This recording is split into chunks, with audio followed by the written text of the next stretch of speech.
जन्म से लेकर देहत्याग तक भगवान कृष्ण के जीवन की लगभग हर घटना में कोई सूत्र है। युद्ध भूमि पर दिया गया गीता का उपदेश संसार का श्रेष्ठतम ज्ञान माना जाता है। मैनेजमेंट मास्टर कहें या जगत गुरु, गिरधारी कहें या रणछोड़, भगवान कृष्ण के जितने नाम हैं उतनी ही कहानियां। जीवन जीने के तरीके को अगर किसी ने परिभाषित किया है तो वो कृष्ण हैं।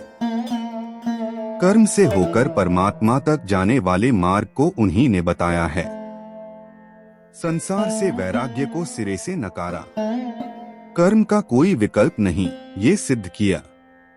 कृष्ण कहते हैं, मैं हर हाल में आता हूँ, जब पाप और अत्याचार का अंधकार होता है तब भी, जब प्रेम और भक्ति का उजाला होता है तब भी।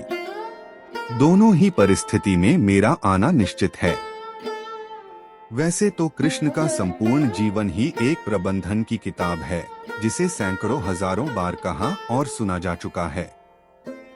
कुरुक्षेत्र में दो सेनाओं के बीच खड़े होकर भारी तनाव के समय कृष्ण ने अर्जुन को जो ज्ञान दिया वो दुनिया का श्रेष्ठतम ज्ञान है। गीता का जन्म युद्ध के मैदान में दो सेनाओं के बीच हुआ। जीवन की श्रेष्ठतम बातें भारी तनाव और दबाव में ही होती हैं। अगर आप दिमाग को शांत और मन को स्थिर रखने की कोशिश करें तो सबसे बुरी परिस्थितियों में भी आप अपने लिए कुछ बहुत बेहतरीन निकाल पाएंगे। ये कृष्ण सिखाते हैं।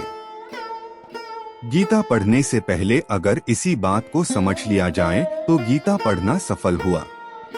कृष्ण का जीवन ऐसी ही बातों से भरा पड़ा है, जरूरत है नजरिए की। उनका जीवन आपके लिए माइथोलॉजी का एक हिस्सा मात्र भी हो सकता है और आपका पूरा जीवन बदलकर रख देने वाला ज्ञान भी। आवश्यकता हमारी है, हम उनके जीवन से लेना क्या चाहते हैं। कृष्ण मात्र कथाओं में पढ़ा या सुना जाने वाला पात्र नहीं है, वो चरित्र और व्यवहार में उतारे जाने वाले देवता हैं। कृष्ण से सीखें कैसे जीवन को श्रेष्ठ बनाया जाए। 10 बातें हैं जो अगर व्यवहार में उतार ली तो सफलता निश्चित मिलेगी। 1. शुरू से अंत तक जीवन संघर्ष ही है। कारागृह में जन्मे कृष्ण, पैदा होते ही रात में यमुना पार कर गोकुल ले जाया गया। तीसरे दिन पुतना मारने आ गई। यहाँ से शुरू हुआ संघर्ष देह त्यागने से पहले द्वारिका डुबोने तक रहा। कृष्ण का जीवन कहता है, आप कोई भी हो, संसार में आए हैं तो संघर्ष हमेशा रहेगा। मानव जीवन में आकर परमात्मा भी सांसारिक चुनौतियों से बच नहीं सकता।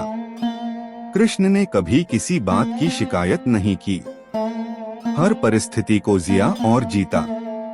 कृष्ण कहते हैं, परिस्थितियों से भागो मत, उसके सामने डटकर खड़े हो जाओ, क्योंकि कर्म करना ही मानव जीवन का पहला कर्तव्य है। हम कर्मों से ही परेशानियों से जीत सकते हैं।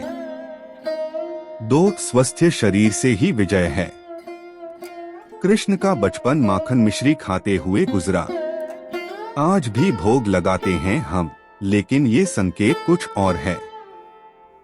आहार अच्छा हो, शुद्ध हो, बल देने वाला हो। बचपन में शरीर को अच्छा आहार मिलेगा तो ही इंसान युवा होकर वीर बनेगा।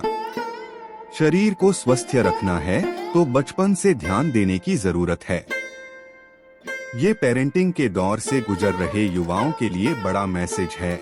अपने बच्चों को ऐसा खाना दें जो उनको बल दे, सिर्फ स्वाद के लिए ही ना खिलाएं।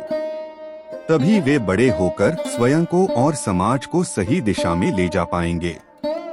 3. पढ़ाई किताबी ना हो, रचनात्मक हो। कृष्ण ने अपनी शिक्षा मध्य प्रदेश के उज्जैन में सांदीपनी ऋषि के आश्रम में रहकर पूरी की थी। कहा जाता है 64 दिन में उन्होंने 64 कलाओं का ज्ञान हासिल कर लिया था। वैदिक ज्ञान के अलावा उन्होंने कलाएं सीखी। शिक्षा ऐसी ही होनी चाहिए जो हमारे व्यक्तित्व का रचनात्मक विकास करे।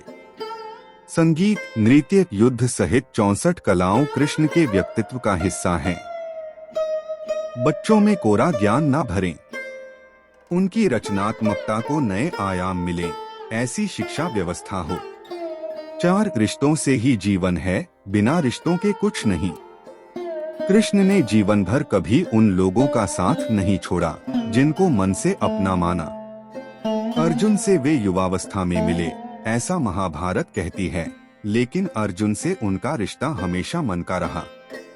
सुदामा हो या उद्धव, कृष्ण ने जिसे अपना मान लिया उसका साथ जीवन भर दिया। रिश्तों के लिए कृष्ण ने कई लड़ाइयां लड़ी और रिश्तों से ही कई लड़ाइयां जीती। उनका सीधा संदेश है, सांसारिक इंसान की सबसे बड़ी धरोहर रिश्ते ही हैं। अगर किसी के पास रिश्तों का थाती नहीं है तो वो इंसान संसार के लिए गैर जरूरी है। इसलिए अपने रिश्तों को दिल से जिएं, दिमाग से नहीं। 5 नारी का सम्मान समाज के लिए जरूरी। राक्षस नरकासुर का आतंक था। करीब 16,100 महिलाओं को उसने अपने महल में कैद किया था। महिलाओं से बलात्कार में उसे सुख मिलता था। कृष्ण ने उसे मारा, सभी महिलाओं को मुक्त कराया। लेकिन सामाजिक कुरीतियां तब भी थीं। उन महिलाओं को अपनाने वाला कोई नहीं था। खुद उनके घर वालों ने उन्हें दूषित मानकर त्याग दिया। ऐसे में कृष्ण आगे आए। सभी 16,100 महिलाओं को अपनी पत्नी का दर्जा दिया। समाज में उन्हें सम्मान के साथ रहने के लिए स्थान दिलाया। कृष्ण ने हमेशा नारी को शक्ति बताया, उसके सम्मान के लिए तत्पर रहे। पूरी महाभारत नारी के सम्मान के लिए ही लड़ी गई। आप कृष्ण भक्त हैं तो अपने आसपास की महिलाओं का पूरा सम्मान करें। कृष्ण की कृपा पाने का ये सरलतम मार्ग है। 6 आपके मतभेद अगली पीढ़ी के लिए बाधा ना बने। कम ही लोग जानते हैं कि जिस दुर्योधन के खिलाफ कृष्ण ने आजीवन पांडवों का साथ दिया, उसकी मौत का कारण भी कृष्ण की कूटनीति बनी। वो ही दुर्योधन रिश्ते में कृष्ण का समधी भी था। कृष्ण के पुत्र सांब ने दुर्योधन की बेटी लक्ष्मणा का अपहरण करके उससे विवाह किया था। क्योंकि लक्ष्मणा सांब से विवाह करना चाहती थी, लेकिन दुर्योधन खिलाफ था। सांब को कौरवों ने बंदी भी बनाया था। तब कृष्ण ने दुर्योधन को समझाया था कि हमारे मतभेद अपनी जगह हैं, लेकिन हमारे विचार हमारे बच्चों के भविष्य में बाधा नहीं बनने चाहिए। 2 परिवारों के आपसी झगड़े में बच्चों के प्रेम की बलि न चढ़ाई जाए। कृष्ण ने लक्ष्मणा को पूरे सम्मान के साथ अपने यहाँ रखा। दुर्योधन से उनका मतभेद हमेशा रहा, लेकिन उन्होंने उसका प्रभाव कभी लक्ष्मणा और सांब की गृहस्थी पर नहीं पड़ने दिया। शांति का मार्ग ही विकास का रास्ता है। कृष्ण ने महाभारत युद्ध के पहले शांति से समझौता करने के लिए पांडवों और कौरवों के बीच मध्यस्थता की। हालांकि दोनों ही पक्ष युद्ध लड़ने के लिए आतुर थे, लेकिन कृष्ण ने हमेशा चाहा कि कैसे भी युद्ध टल जाए। झगड़ों से कभी समस्याओं का समाधान नहीं होता है। शांति के मार्ग पर चलकर ही हम समाज का रचनात्मक विकास कर सकते हैं। कृष्ण ने समाज की शांति से मन की शांति तक दुनिया को ये समझाया कि कोई भी परेशानी तब तक मिट नहीं सकती जब तक वहाँ शांति ना हो।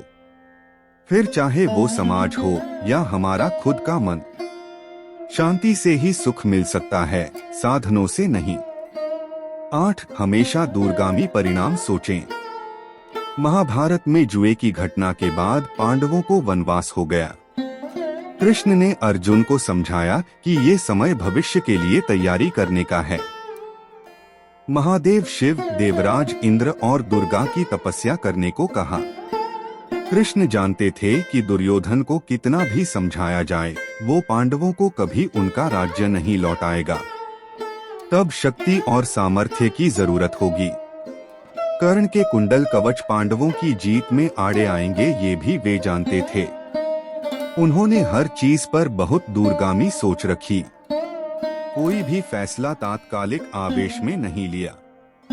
हर चीज के लिए आने वाली पीढ़ियों तक का सोचा। यही सोच समाज का निर्माण करती है। 9 हर परिस्थिति में मन शांत और दिमाग स्थिर रहे। पांडवों के राजसूय यज्ञ में शिशुपाल कृष्ण को अपशब्द कहता रहा। छोटा भाई था लेकिन मर्यादाएं तोड़ दी। पूरी सभा चकित थी, कुछ क्रोधित भी थे, लेकिन कृष्ण शांत थे, मुस्कुरा रहे थे। शांति दूत बनकर गए तो दुर्योधन ने अपमान किया। कृष्ण शांत रहे। अगर हमारा दिमाग स्थिर है, मन शांत है, तभी हम कोई सही निर्णय ले पाएंगे। आवेश में हमेशा हादसे होते हैं, ये कृष्ण सिखाते हैं। विपरीत परिस्थितियों में भी कभी विचलित नहीं होने का गुण कृष्ण से बेहतर कोई नहीं जानता। 10 लीडर बने, श्रेय लेने की होड़ से बचें। कृष्ण ने दुनिया भर के राजाओं को जीता था। जहां ऐसे राजाओं का राज था जो भ्रष्ट थे, जैसे जरासंध, लेकिन कभी किसी राजा का सिंहासन नहीं छीना। कृष्ण के पूरे जीवन में कभी ऐसा नहीं हुआ कि उन्होंने किसी राजा को मारकर उसका शासन खुद लिया हो। जरासंध को मारकर उसके बेटे को राजा बनाया, जो चरित्र का अच्छा था। सभी जगह ऐसे लोगों को बैठाया जो धर्म को जानते थे। कभी किंग नहीं बने, हमेशा किंगमेकर की भूमिका में रहे। महाभारत युद्ध में भी खुद हथियार नहीं उठाया, पूरा युद्ध कूटनीति से लड़ा। पांडवों को सलाह देते रहे, लेकिन जीतने का श्रेय भीम और अर्जुन को दिया। दोस्तों, उम्मीद है आज की कहानी आपको अच्छी लगी होगी और आपको कुछ सीखने को मिला होगा। ऐसे ही और स्टोरी के लिए प्लीज आप वीडियो को लाइक, शेयर, कमेंट और चैनल को सब्सक्राइब भी कर लीजिए। वीडियो देखने के लिए आपका बहुत बहुत धन्यवाद।